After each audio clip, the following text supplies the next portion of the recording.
After my heart surgery, I texted the family chat asking who could pick me up from the hospital.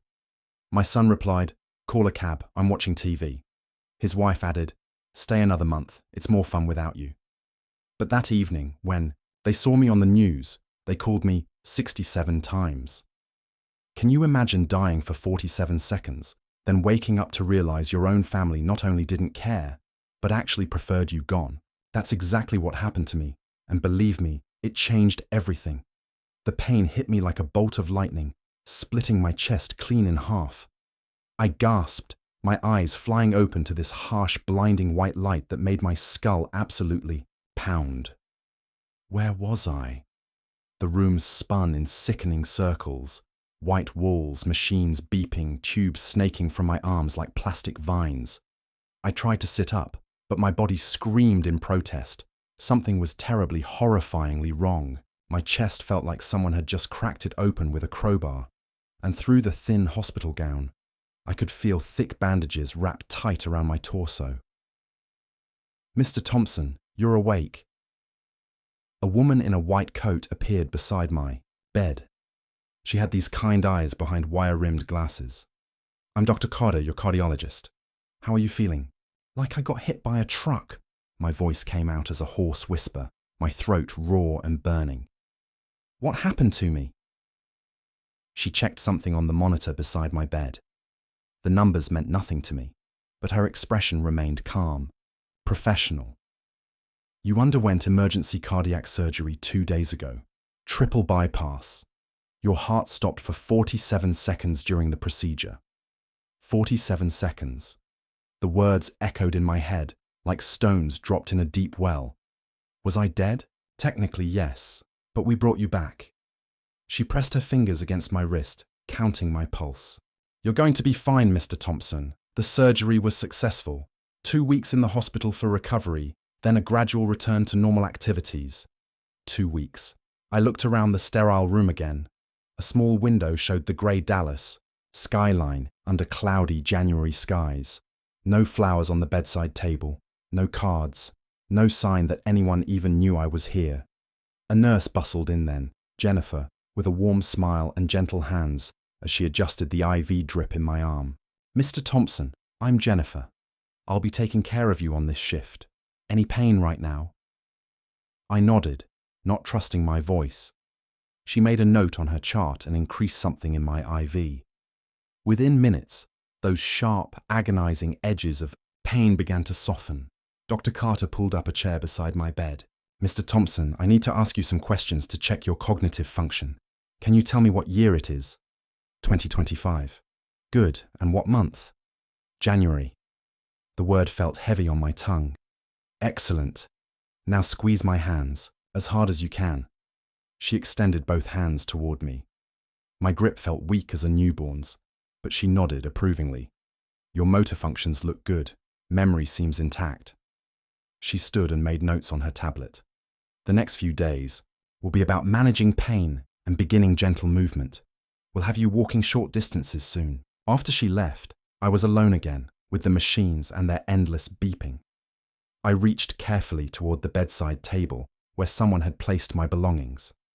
My fingers found my phone. The screen showed dozens of notifications from news, apps, email spam, pharmacy reminders. I scrolled down, looking for something else. Messages from family, missed calls from Susan or Scott. Nothing. I checked the family group chat. The last message was from 3 weeks ago. Susan complaining about the grocery store being out of her favorite yogurt. Before that, Scott asking if I could lend him money for car repairs. Not a single message about my surgery. Not one call asking how I was doing. I set the phone down with trembling fingers and stared at the acoustic ceiling tiles above my bed.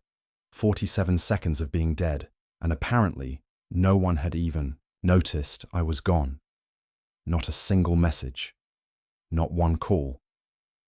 I closed my eyes and let the silence of the hospital room wash over me. The antiseptic smell triggered something deeper. Memories I'd been avoiding for months. It started in the summer of 2020.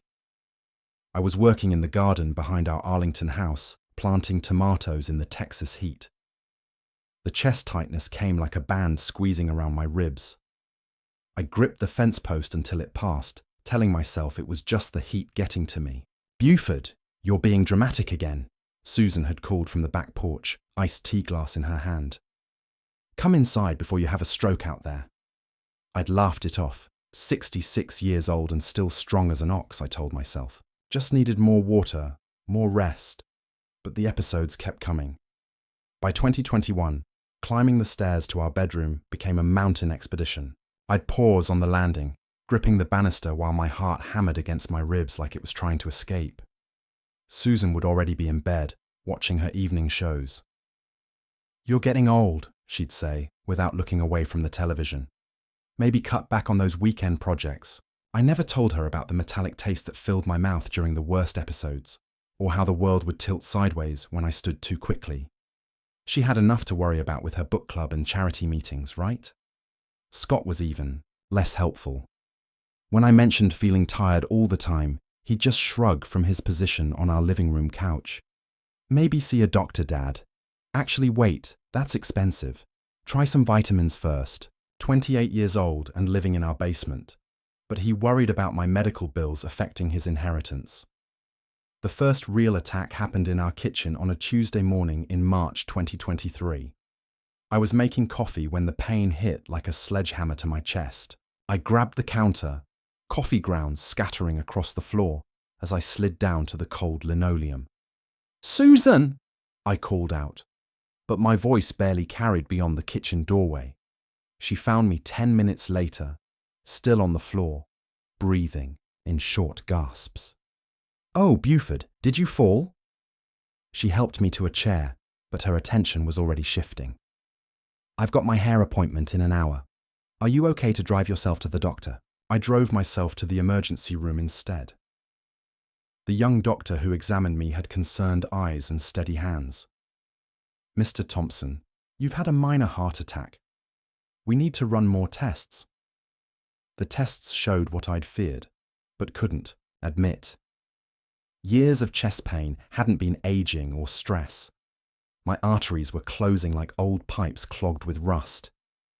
"Without surgery, you have 6 months, maybe less," Dr. Martinez had told me in November. "But with a triple bypass, you could have 10 good years ahead of you." I drove home in my old Chevy truck, hands shaking on the steering wheel. 10 good years.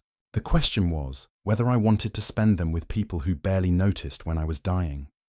The sound of my hospital room door opening brought me back to the present. Nurse Jennifer peeked in, checking on me with that warm smile. "How are you feeling, Mr. Thompson? Need anything for pain?"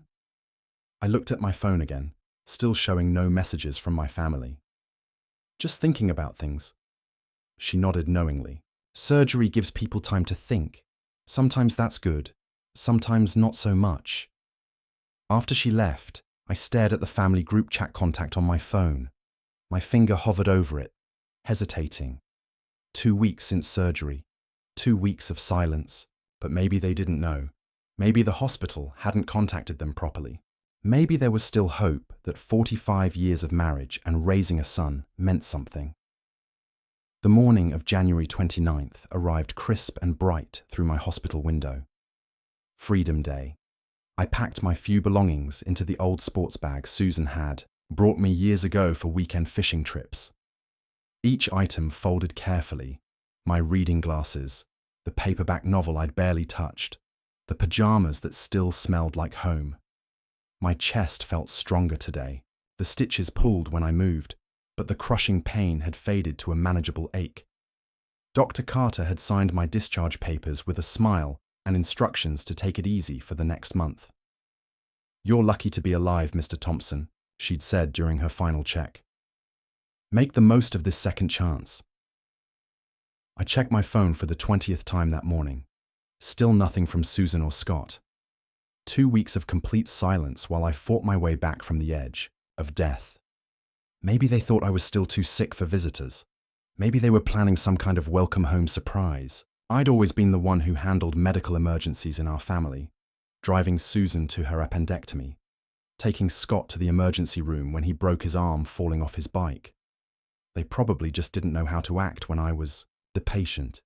I typed out a message in our family group chat. "Hi everyone, I'm being discharged today and feeling much better. Can't wait to see you all." I deleted it. Too long, too emotional. They'd think I was being needy. I tried again. "Hospital is releasing me today. Looking forward to coming home." Delete. Still too much. Third attempt. "The doctor says I can come home today. Would love to see everyone." My finger hovered over send. This felt right. Hopeful, but not desperate. I pressed send and set the phone on the bed beside my packed bag. The response came faster than I expected. Scott's name appeared first. "Call a taxi. I'm watching TV."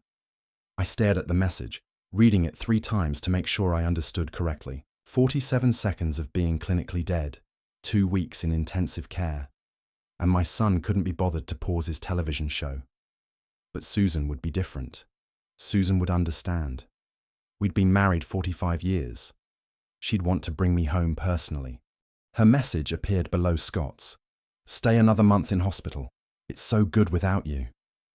The phone slipped from my hands onto the white hospital blanket. The words glowed on the screen like a neon sign announcing the end of everything. I'd believed about my family. "Stay another month. It's so good without you." I sat heavily on the edge of the bed, my sports bag sliding to the floor with a soft thud. The morning sunshine streaming through the window felt like mockery now. My chest ached, but not from the surgery. This pain came from somewhere deeper, somewhere that Dr. Carter's scalpel couldn't reach. Nurse Jennifer appeared in my doorway, clipboard in hand. She took one look at my face and stepped inside, closing the door behind her. "Mr. Thompson, you look pale. Are you having chest pain?" I shook my head, not trusting my voice. She picked up my phone from the bed and glanced at the screen. Her expression shifted from professional concern to something softer, sadder. "I'm sorry," she said quietly. "Family can be complicated."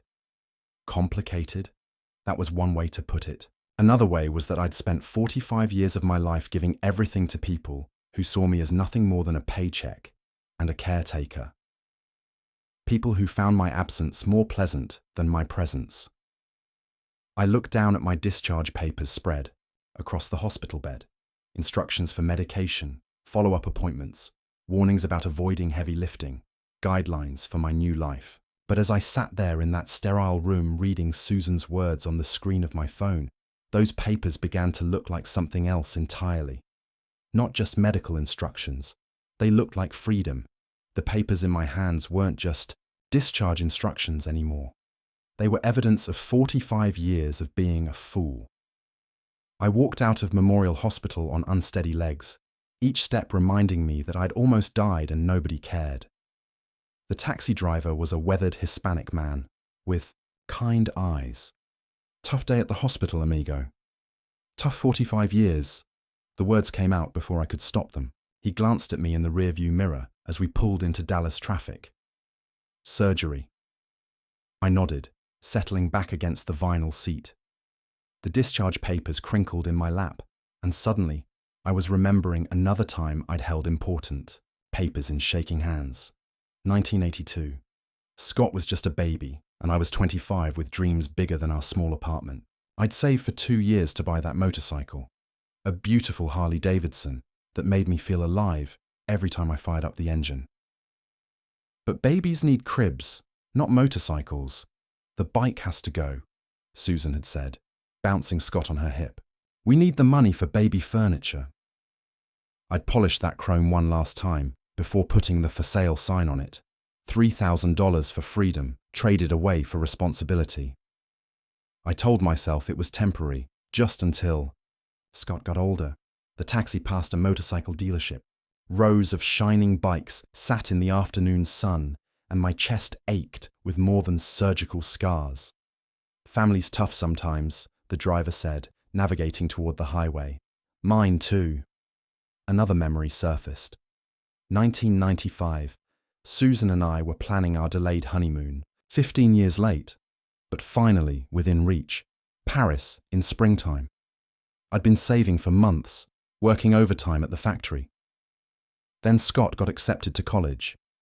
Europe will always be there, Susan had said, tears streaming down her face as she tore up the travel brochures. Scott's education is more important. 4 years of college expenses. The Paris dreams went into a box with my other postponed happiness. We were passing through downtown now, the glass towers, reflecting the grey January sky. I remember driving the same route in 2003, exhausted from pulling double shifts while Susan stayed home watching her soap operas. "When do I get to rest?" I'd asked her once, collapsing into my recliner after 16 hours at the plant. "When Scott graduates and gets a good job," she'd promised. "Then we'll have time for us." Scott graduated. Then he needed help with rent, then a car loan, then seed money for his graphic design business that folded within 6 months. The business loan memory hit hardest. 2010. I'd signed papers putting our house as collateral while Scott sketched grand plans on restaurant napkins. "This is our ticket, Dad. 6 months and I'll pay back everything with interest." The business lasted 4 months. I worked 3 more years to pay off that loan. The taxi turned onto familiar Arlington streets, past the elementary school where I'd coached Scott's little league team while missing my own dreams, past the park where I'd pushed Susan on swings during our courtship, back when she looked at me like I was her hero instead of her ATM. "You got people picking you up?" the driver asked as we neared my neighborhood. I thought about the text messages still burning in my phone memory. "Call a taxi. Stay another month. It's so good without you." "No," I said quietly. "I think I'm done being picked up." The house appeared around the corner. White siding, green shutters, the lawn I'd mowed every Saturday for 20 years. It should have looked like home. Instead, it looked like a monument to my stupidity. I paid the driver and stood on the sidewalk, looking at 45 years of mortgage, payments and maintenance work. Also, Susan could have her book club meetings and Scott could have his gaming setup. The driver pulled away, leaving me alone with my thoughts and a house that suddenly felt like evidence of the biggest mistake I'd ever made. I walked toward the front door, keys heavy in my fingers. The house looked different now, not like home, but like evidence. The key turned with a soft click, and I stepped into darkness. Even the entryway felt different, foreign, like entering someone else's life. I flipped the light switch and stared at what my family had done with their freedom. Mail was piled on the small table by the door. Unopened bills and advertisements scattered carelessly. Susan's shoes lay where she'd kicked them off beside Scott's muddy sneakers. Nobody had bothered picking up after themselves for weeks. The living room was worse. Scott's gaming setup had exploded across the space like a teenager's bedroom. Energy drink cans formed a pyramid on my coffee table. Pizza boxes stacked beside my recliner, the chair I bought with overtime money 15 years ago. They'd been having parties. I moved slowly through the evidence of their comfort. My absence hadn't caused grief or concern. It had caused celebration. The kitchen told the same story. Dishes piled in the sink, takeout containers filling the trash. The refrigerator held expensive wine and premium ice cream, luxuries they'd bought while I was fighting for my life. But my study was the final insult. They'd turned it into storage. Boxes of Susan's craft supplies covered my desk. Scott's old computer equipment was stacked on my bookcases. Dust had settled over the family photos I'd arranged so carefully, on my shelves. 47 seconds. I'd been dead for 47 seconds, and they'd used my personal space as a closet. I sat heavily in the one chair they hadn't covered with their belongings. The combination to my safe was still burned into my memory. Scott's birthday. How fitting. The safe opened with a soft, mechanical whisper. Inside, my will sat in its blue legal folder, right where I'd left it months ago. I pulled it out with steady hands and read the provisions I'd crafted so carefully. To my beloved wife, Susan Thompson, the house and all personal property. To my son, Scott Thompson, all financial assets, including life insurance. I laughed bitterly, the sound echoing in my violated study. The woman who told me to stay in the hospital another month because it was so good without me. My son, the 38-year-old man who couldn't pause his television show to pick up his dying father. I walked to the family photos on my dusty shelves. Wedding pictures showed a young couple full of hope. Scott's baby pictures captured innocent smiles and tiny hands reaching for the camera. Vacation photos documented trips I'd paid for but barely enjoyed, always worried about the cost. In every picture, I was smiling, the provider, the protector, the fool. I opened my phone and searched Estate Attorneys Dallas. The screen filled with law firm names and phone numbers. Professional people who understood that wills could be changed. That inheritance was a privilege, not a right. Jonathan Hale and Associates appeared at the top of the list, experienced in estate planning and charitable giving. Perfect. I looked around my study one more time, at the boxes covering my desk, at the dust on my personal belongings, at the evidence of my family's disrespect. Then I looked at the will in my lap. Tomorrow, I would call Mr. Hale. Tomorrow, I would fix the biggest mistake of my life. Tonight, I would plan exactly how to give my family what they deserved. Nothing. The elevator climbed past floor after floor, each number bringing me closer to justice. 15 floors up in this downtown Dallas high-rise, Jonathan Hale waited with the power to rewrite my family's future. A week had passed since my homecoming revelation.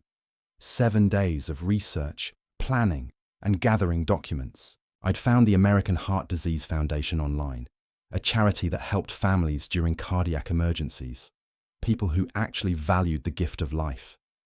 The elevator doors opened to a hallway lined with mahogany and brass. Hale and Associates was etched in gold letters on frosted glass doors. Mr. Thompson. The receptionist's smile was professional and warm. Mr. Hale is ready for you. Jonathan Hale's office overlooked downtown Dallas through floor-to-ceiling windows. Law books lined the walls between framed degrees from universities I'd never dreamed of attending. He was younger than I'd expected, maybe 55, with silver hair and intelligent eyes. Please sit down. He gestured to a leather chair across from his massive desk. I understand you want to make significant changes to your estate plan. I settled into the chair, my folder of documents balanced on my knees. I want to leave everything to charity, nothing to my family. His eyebrows rose slightly. That's quite a substantial change. May I ask what prompted this decision? I told him about the surgery, about being dead for 47 seconds, about 2 weeks in the hospital without a single call, about coming home to find they'd been living it up while I fought for my life. Hale listened without interruption, taking notes on a yellow legal pad. Mr. Thompson, I have to ask, are you making this decision while you're angry? Sometimes after a medical crisis, I've had a week to think about it. I opened my folder and pulled out printed emails, bank statements, medical records. This isn't anger. This is clarity. He reviewed my documents carefully. You're quite thorough. The American Heart Disease Foundation is an excellent choice. They provide housing for families of cardiac patients, fund research, support recovery programs, people who appreciate the value of life, I said, unlike my family. We could structure this as a charitable remainder trust. You'd retain lifetime use of your home, receive a small monthly income, and upon your death, everything transfers to the foundation. Perfect. I could live comfortably while knowing my family would inherit exactly what they'd intended. They're adults. Time they learned to support themselves. Hale studied me for a long moment. Very well. This will take about an hour to draft properly. Are you certain about this course of action? I thought about Scott's message, call a taxi, I'm watching TV, about Susan's words, stay another month. It's so good without you. I've never been more certain of anything in my life. The next hour passed in a blur of legal language and document preparation. Hale's secretary brought in witnesses, 2 paralegals who didn't know me from any other client changing his will. This revokes all previous wills and codicils, Hale explained as he laid the documents before me. Upon your death, your home and all assets transfer to the American Heart Disease Foundation. You retain lifetime residence rights and a modest monthly stipend. I read every word twice. No mention of Susan. No provision for Scott. Just clean legal language that would transform my family's comfortable assumptions into a very different reality. The signing ceremony was surprisingly simple.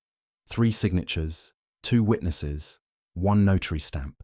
45 years of supporting an ungrateful family, erased with black ink on white paper. "I'll contact the foundation this week," Hale said, handing me certified copies. "They'll want to meet with you. Discuss media announcement possibilities." Media announcement. I like the sound of that. Public recognition for charity. Public embarrassment for my family. "The foundation offices are in this building," he continued. 12th floor. Their media coordinator, Rebecca Mills, is excellent at handling these kinds of stories. I stood to leave, the certified copies safely tucked in my jacket pocket. At the door, Hale shook my hand with genuine respect. "You're giving a generous gift, Mr. Thompson. The foundation helps hundreds of families every year." "Families who deserve help," I replied. "Unlike mine." The hallway seemed brighter as I walked back to the elevator. Behind me, Hale's office held the machinery of justice. Ahead, the foundation offices waited with the power to turn private satisfaction into public vindication. The foundation offices were just 3 floors down. Time to turn private justice into a public message. The elevator opened to reveal a bright reception area decorated with heart health posters and success stories from grateful families. "Mr. Thompson." Rebecca Mills emerged from a corner office, all business efficiency and warm smile. "I'm Rebecca Mills, Media Coordinator. Thank you for choosing our foundation." Her office walls displayed awards and framed newspaper clippings about successful fundraising campaigns. This woman understood the power of a good story. "Please sit down." She gestured to a comfortable chair across from her desk. "Your attorney mentioned you want to make your donation public. Tell me about your situation." I explained everything. The surgery, the 47 seconds, the hospital abandonment, the cruel text messages. Rebecca listened intently, taking notes on a yellow pad. "This is powerful," she said when I finished. "Your story could save hundreds of lives. People need to understand how vital family support is during a medical crisis. If my pain helps someone else, then it's worth it." She picked up her phone and dialed. "Channel 8, this is Rebecca Mills at the Heart Foundation. I have a story for you. A local man is donating his entire estate after his family abandoned him during heart surgery." The conversation lasted 10 minutes. Rebecca's eyes lit up as she talked. "They can have a crew at your house this afternoon. Perfect timing. Heart Disease Awareness Week starts Monday." The morning flew by. In preparation, Rebecca coached me on key messages: the importance of family support, the foundation's mission, the reality of cardiac recovery. But most importantly, she wanted me to tell the truth about my family's abandonment. "Don't hold back," she advised. "People respond to authentic emotion. Your story will touch hearts and save lives." By noon, we were at Channel 8, studio downtown. The news producer, a sharp woman named Jennifer, understood immediately why this story mattered. "A man gives away his house after family texts him to stay in the hospital longer." Jennifer shook her head. "This is going to resonate with viewers." The studio interview went smoothly. Bright lights, professional cameras, questions I'd practiced with Rebecca. The interviewer, David Martinez, had the perfect blend of sympathy and journalistic precision. "Mr. Thompson, what went through your mind when you read those text messages from your family?" "I realized that love should be mutual," I replied steadily. "Gratitude is a choice, not an obligation. For 45 years, I chose to put my family first. When I needed them most, they chose differently. Why donate specifically to heart disease research? They saved my life when my heart stopped for 47 seconds. My family didn't seem to care whether I lived or died. After the studio interview, the crew followed me home to Arlington. Neighbors peeked from behind the house that would soon belong to the foundation. Inside, David asked more personal questions while the camera rolled. We sat in my living room, the same room where Scott had expanded his gaming setup during my hospitalization. This is where you recovered after coming home from the hospital. This is where I discovered they'd been living comfortably without me. Having parties, ordering expensive food, using my study for storage. The camera panned across family photos on the mantle, wedding pictures, Scott's graduation, vacation memories, all funded by my sacrifices, all witnesses to my wasted devotion. Do you have any regrets about this decision? I looked directly into the camera. My only regret is that it took me 68 years to understand my own worth. The crew finished filming by late afternoon. David shook my hand with genuine respect. This will air tonight at 6. I expect it'll get picked up by other stations too. I spent the evening at a quiet restaurant downtown, my phone buzzing, occasionally with messages from Rebecca about social media preparation. The Foundation's online team was ready to capitalize on the story's impact. At exactly 6 hours, I watched myself on the restaurant's television. The news anchor introduced the story with perfect dramatic timing. A Dallas area man is making headlines tonight after donating his house to charity. But it's the reason behind his generosity that has everyone talking. My face filled the screen. Calm, dignified, telling the truth about family betrayal and medical abandonment. The segment included footage of my house, my explanation of the foundation donation, and Rebecca's comments about the importance of supporting cardiac patients. The restaurant was quiet, but I could see other diners glancing at the television, then at me. Some looked sympathetic, others seemed outraged on my behalf. My phone remained silent throughout dinner. Rebecca had advised me to let the story spread, naturally before checking social media responses. By tomorrow, she predicted, the story would be everywhere. As I drove home, I wondered if my family had seen the broadcast. They watched the local news religiously, usually complaining about the weather or arguing with the political coverage. Tonight, they'd see their own cruelty broadcast to thousands of strangers. Tonight, they'd realize their comfortable life was ending. The garage door opened to reveal the same house I'd left that morning. But everything had changed. By tomorrow morning, Scott and Susan would understand that their 45 years of taking me for granted had finally caught up with them. I turned off the television and went to bed, sleeping peacefully for the first time since my surgery. Meanwhile, back in the Thompson living room, the evening news was just background noise. Susan flipped through her magazines while Scott divided his attention between his video game and the television. Leftover pizza boxes and empty soda cans showed how comfortably they'd settled into life without Buford. "Another boring day," Scott muttered, mashing buttons on his controller. "Nothing ever happens in this stupid town." Susan looked up from her magazine. "At least we don't have to deal with your father's constant worrying. Remember how he used to fuss about every little expense?" They both laughed, completely, unaware that their world was about to explode. The news anchor's voice changed tone. "A Dallas area man is making headlines tonight after donating his house to charity. But it's the reason behind his generosity that has everyone talking." Scott's game controller slipped from his fingers. The house on the television screen looked exactly like theirs. Same white siding, same green shutters, same oak tree in the front yard. "Mum," Scott whispered, "that's our house." Susan's magazine fell to the floor. They stared at the screen in growing horror as the camera panned across their property. This couldn't be happening. This had to be some mistake. Then Buford's face filled the screen. "Oh my God," Susan breathed. "That's your father." They listened in stunned silence as Buford explained his situation to the interviewer. Heart surgery. Clinical death for 47 seconds. Family abandonment at the hospital. "When I asked my family to pick me up from the hospital," Buford said, calmly, "my son told me to call a taxi because he was watching television. My wife said I should stay another month because it was so good without me." Scott's face went white. Those were his exact words.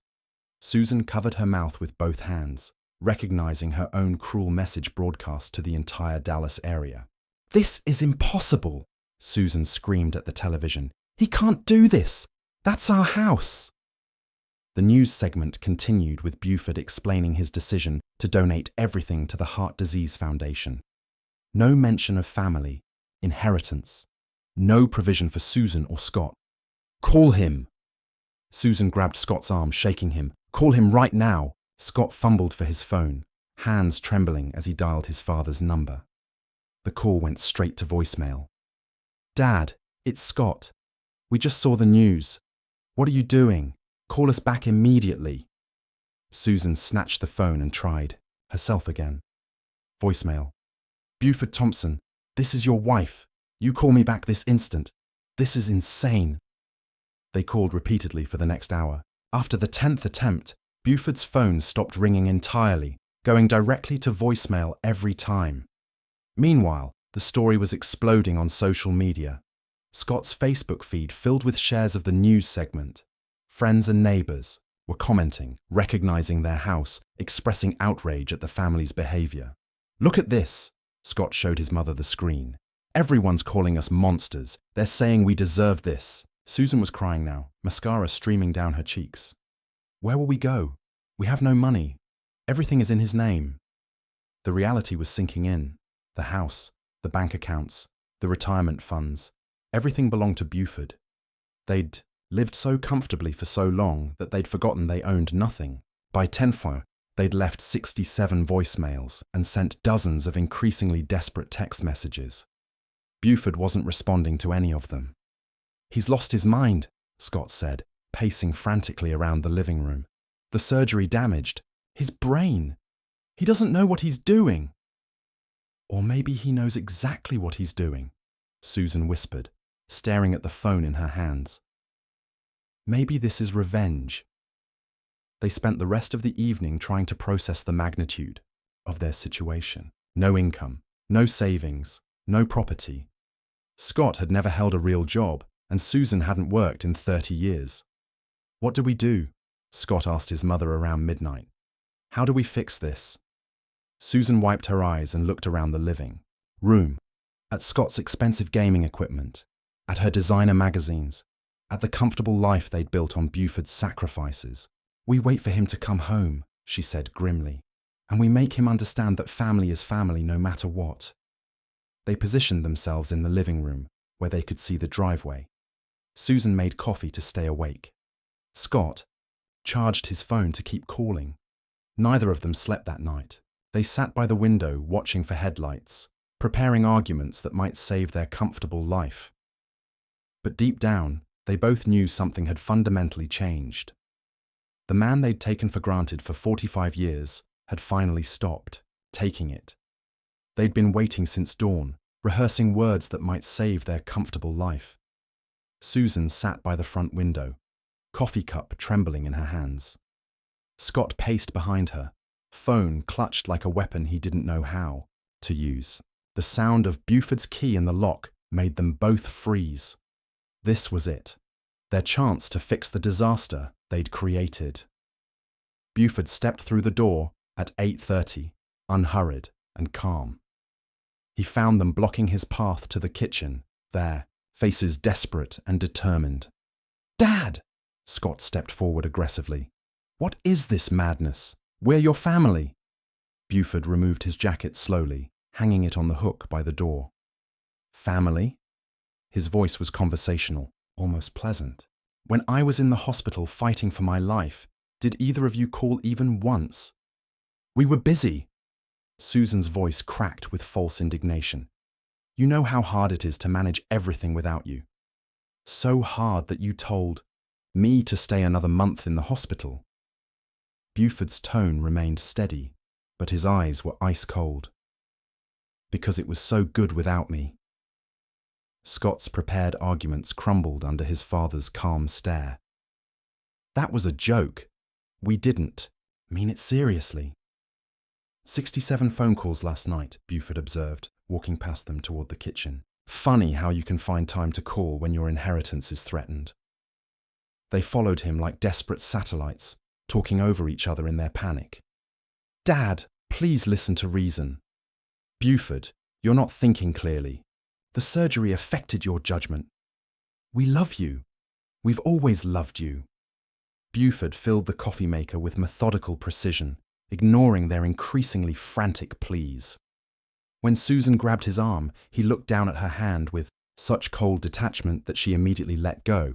You have 24 hours to leave this house, he said quietly. The words hit them like physical blows. Susan staggered backward. Scott's face went white. Where will we go? Susan's voice was barely a whisper. We have no money. That's no longer my problem. Buford's complete emotional detachment was more terrifying than any anger would have been. This wasn't the man who'd spent 45 years putting their needs first. This was someone entirely different. You can't do this! Scott's voice rose to a shout. I'm your son! This is my home! Your home? Buford turned to face him directly. When did you last pay a mortgage payment? A utility bill? When did you contribute anything besides dirty dishes and demands for money? Scott opened his mouth, but no words came. The truth was too obvious to deny. Susan tried a different approach, forcing tears. Honey, I know we made mistakes, but 45 years of marriage has to count for something. It did count, Buford replied, pouring his coffee. It counted for everything until you showed me exactly how little I meant to you. We can change. Susan's desperation was palpable. Now we'll be different. We'll appreciate you. For how long? Until the next time you need something. Until I'm too old and sick to be useful. Buford shook his head. I'm 68 years old. I don't have time to wait for you to become decent people. He walked to the kitchen table and sat down with his coffee, opening the morning newspaper, as if they weren't there screaming at him. The foundation will take possession next month, he said, without looking up. You have until then to find somewhere else to live. Scott slammed his hand on the table.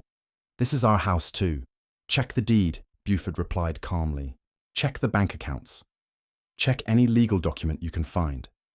Everything is in my name because I earned it while you lived off my labor. The morning sun streamed through the kitchen window, illuminating the scene of their total powerlessness. For 45 years, they'd assumed Buford would always be there, always providing, always forgiving. They'd been wrong. Susan collapsed into a chair, finally understanding the magnitude of their situation. Scott stood frozen, watching his inheritance disappear with his father's every word. When I come back from my walk, Buford said, standing and reaching for his coat, I expect to see packing boxes. He checked his watch. 9 hours exactly, and walked toward the door. Dad, wait, Scott started. 23 hours and 58 minutes, Buford said without turning around. The door closed behind him with a soft click, leaving Susan and Scott alone, with the wreckage of their comfortable assumptions. Outside, Buford walked down the street he'd called home for 20 years, feeling lighter with every step. Behind him, through the kitchen window, he could see them still sitting in stunned silence. Justice had a surprisingly peaceful feeling. The packing boxes were already stacked by the door when I returned from my walk. They'd taken me seriously. Through the front window, I could see Susan frantically wrapping dishes in newspaper, while Scott carried his gaming equipment to his car in multiple trips. I settled into the rocking chair on the front porch with my morning coffee, positioning myself with a clear view of their desperate activity. The morning was crisp and clear, perfect weather for new beginnings. Dad, this is your last chance, Scott called out as he struggled with a heavy computer monitor. We can fix everything. You had 45 years for chances, I replied, not looking up from my newspaper. Susan appeared in the doorway, her hair disheveled and her eyes red from crying. Buford, honey, I'm sorry about that message. I wasn't thinking clearly. That's exactly the problem, Susan. You never think about anyone but yourself. The packing process was chaos. 45 years of accumulated possessions, and they had less than 24 hours to sort through it all. Susan kept running back inside for one more important thing, while Scott debated whether his old computer games were worth the trunk space. Mrs. Henderson from next door came over around noon, drawn by the unusual activity. "Everything all right, Buford?" she asked, noting the boxes and frantic movement. "Just some family changes," I said pleasantly. "Nothing to worry about." She nodded politely, but her curious glances suggested she'd seen the news coverage. The whole neighborhood probably knew what was happening by now. Scott made increasingly desperate appeals throughout the afternoon. First, anger. "This is completely insane. You can't survive without us." Then bargaining. "What if we paid rent? What if we contributed to household expenses?" Finally pleading. "Dad, where are we supposed to go? Mum's never worked a real job in 30 years. "I've lived 68 years, I replied calmly. "I think I'll manage just fine." Susan tried every manipulation tactic in her considerable arsenal. Tears, health concerns, appeals to our marriage vows, reminders of happy memories. None of it moved me. I'd seen this performance too many times over the decades. By 4 hours, both cars were packed beyond capacity. Clothes and belongings stuffed into every available space. They'd had to leave behind furniture, kitchen appliances, and boxes of items that simply wouldn't fit. "We'll be back," Scott said as he loaded the last box into his trunk. "You can't keep us away forever."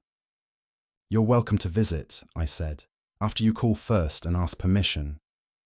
Susan stood by her car, keys in hand, staring at the house she'd called home for 20 years. For a moment, I almost felt sorry for her. Almost. "I never thought it would end like this," she whispered. "Neither did I admitted. "I thought you'd learn to appreciate what you had." At exactly 6 years, 24 hours after my ultimatum, both cars pulled out of the driveway. Susan was crying. Scott was angry, but they were gone. I sat on the porch until dark, watching the sun set over my quiet neighborhood. For the first time in 45 years, I was completely alone. The silence was beautiful.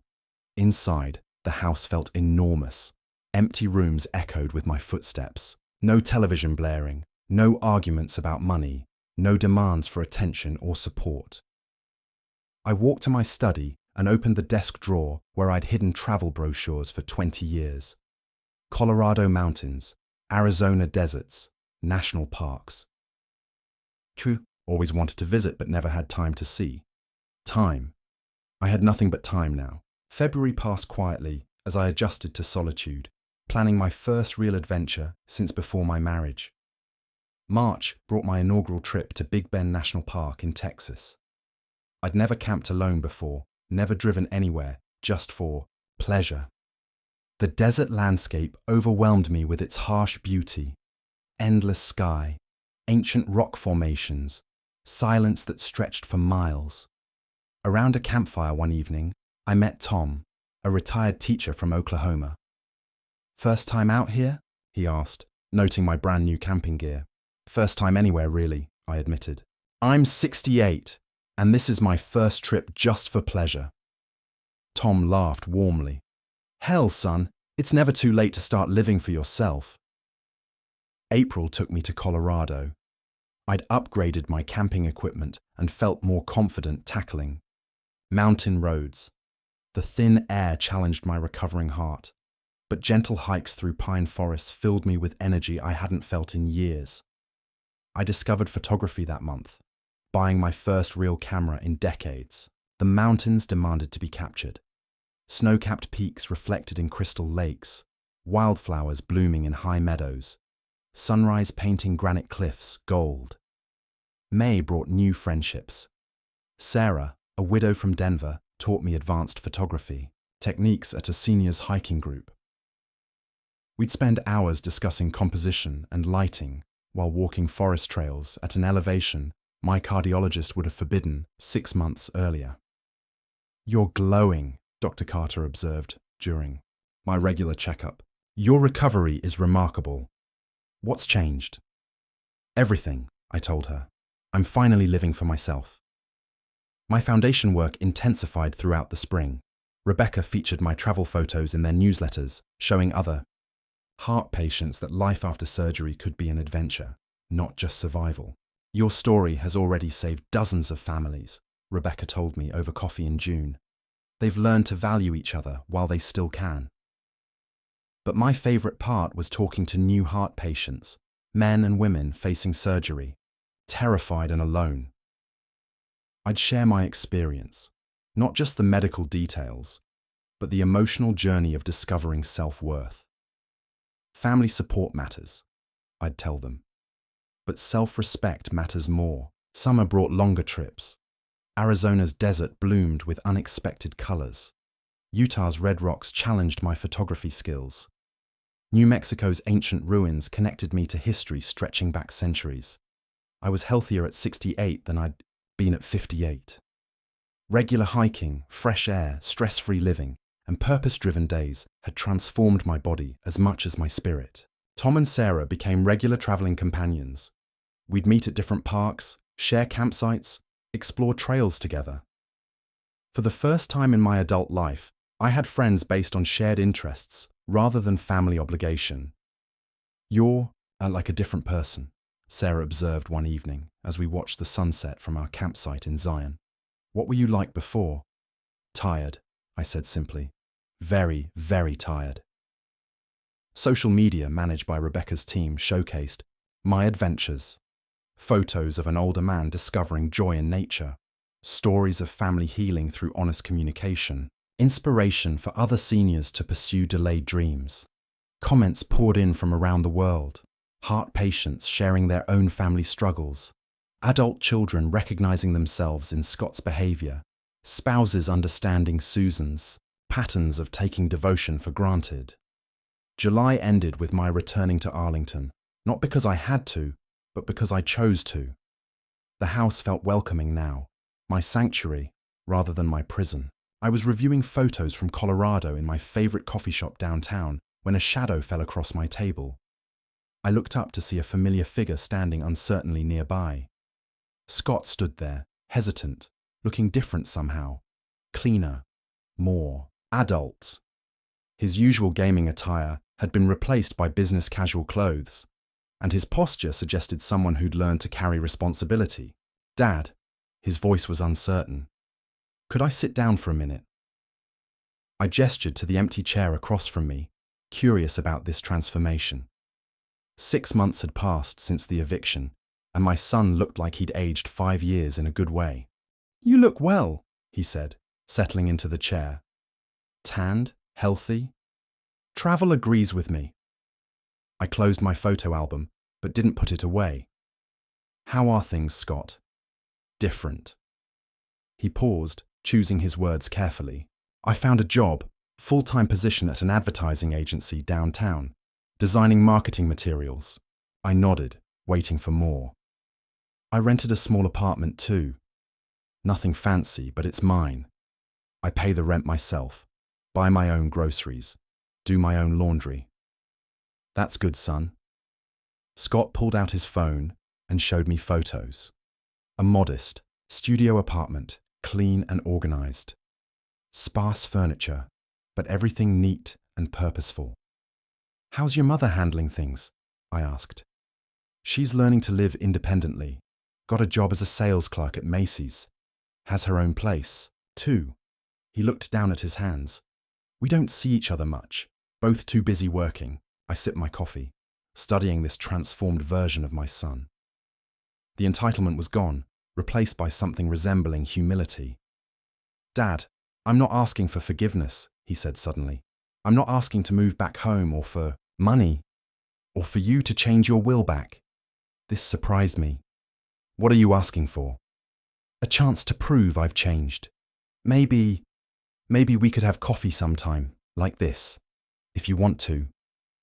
I showed him a few photos from my Colorado trip. His amazement seemed genuine as I described hiking at altitude, camping under stars, learning photography from new friends. I never knew you wanted to do any of this, he said softly. I never had the chance to find out myself. Scott nodded, understanding more than I'd expected. I've been thinking a lot about that, about how much of your life you gave up for us, how we just took it for granted. The foundation work keeps me busy too, I said, showing him a newsletter featuring my story, helping other families avoid our mistakes. Are we a cautionary tale now? We're a learning opportunity for everyone involved. We talked. For another hour. Scott shared details about his job, deadlines, difficult clients, the satisfaction of earning his own paycheck. He showed genuine interest in my travels, asking about places I'd been and where I plan to go next. I understand if you don't want a relationship, he said as we prepared to leave.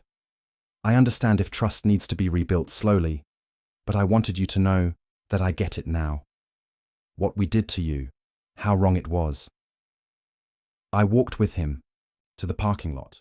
He had an older sedan, nothing fancy but clean and well maintained, evidence of responsibility. Scott, I said as he reached for his car door, maybe we could do this again in a month or so. His smile was cautious, but hopeful. I'd like that. No promises about anything else, I clarified. I'm not changing my will back. I'm not looking for a traditional father-son relationship. But maybe we can build something new, something healthier. I understand, he said. And Dad, I'm glad you're happy. Finally. I watched him drive away, noting how carefully he checked his mirrors, how he signaled properly at every turn. Small things, but they suggested someone who'd learned to pay attention to details.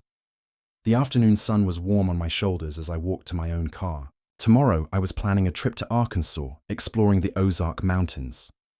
Next month, maybe Maine for fall foliage photography. My phone buzzed with a text from Tom. Sarah found a great campsite in Utah for October. You interested? I typed. Back. Absolutely. Send me the details. 6 months ago, I'd been a dying man ignored by his family.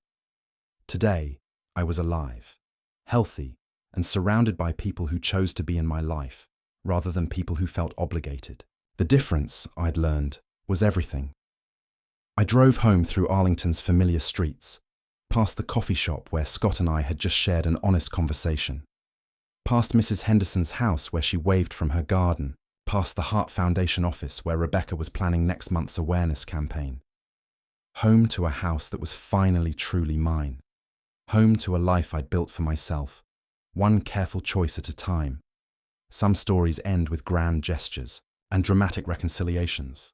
This one ended with something more valuable. The quiet satisfaction of a man who'd learned to value himself as much as he'd once valued others. And maybe, just maybe, the possibility that love could grow in healthier soil than obligation. The sun was setting as I pulled into my driveway, painting the sky the same colors I'd photographed in Colorado. Beautiful, peaceful, and entirely my own.